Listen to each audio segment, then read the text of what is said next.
o foco central dessa primeira parte e a gente entender essa interação entre sistema respiratório, sistema cardiovascular e os efeitos mecânicos desses sistemas um sobre o outro, influenciando na função cardiovascular, principalmente na função hemodinâmica. Então, inicialmente, essa aqui é uma figura que mostra, né, a interdependência que existe entre o ventrículo direito e o ventrículo esquerdo. Essa parte mais da esquerda, que vocês estão vendo aqui, é a parede, né, lateral do ventrículo esquerdo. Aqui está a cavidade do ventrículo esquerdo. E essa parte mais espessa, né, seria a cavidade do ventrículo esquerdo. Desculpe, aqui é o ventrículo direito, tá, que eu falei, e aqui é o ventrículo esquerdo. Essa cavidade aqui mais arredondada é a cavidade do ventrículo esquerdo e a parede do ventrículo esquerdo é mais espessa por causa das características, né? Se vocês lembrarem da fisiologia, o ventrículo direito bombeia sangue para a circulação pulmonar, que está na mesma altura do coração, então não tem o efeito da gravidade. E a circulação pulmonar é uma circulação de baixa resistência.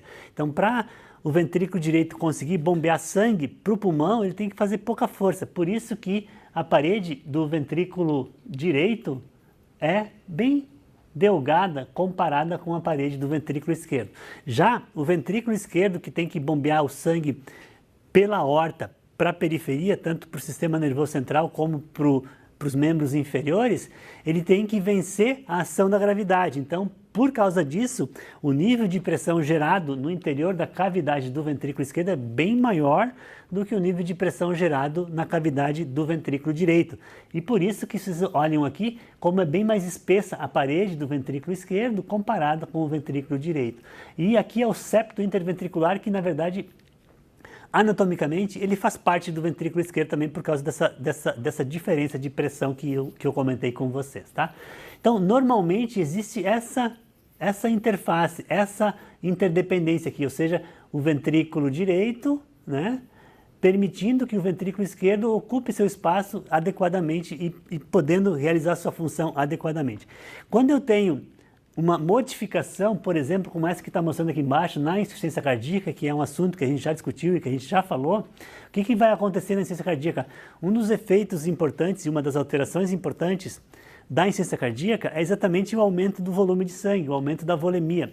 E quando aumenta a volemia, como o território vascular pulmonar, como eu já falei para vocês, é um território de bem baixa resistência, parte desse sangue ou parte desse volume de sangue que está aumentado, ele se acumula no território vascular pulmonar. E quando isso acontece, aumenta o volume de sangue no ventrículo direito, que é quem bombeia sangue para o pulmão. Então, como já tem mais sangue no pulmão, o sangue que volta da periferia para dentro do ventrículo direito acaba se acumulando no interior do ventrículo direito e acaba aumentando o volume de sangue no interior do ventrículo direito, como vocês estão vendo aqui, comparado com aqui.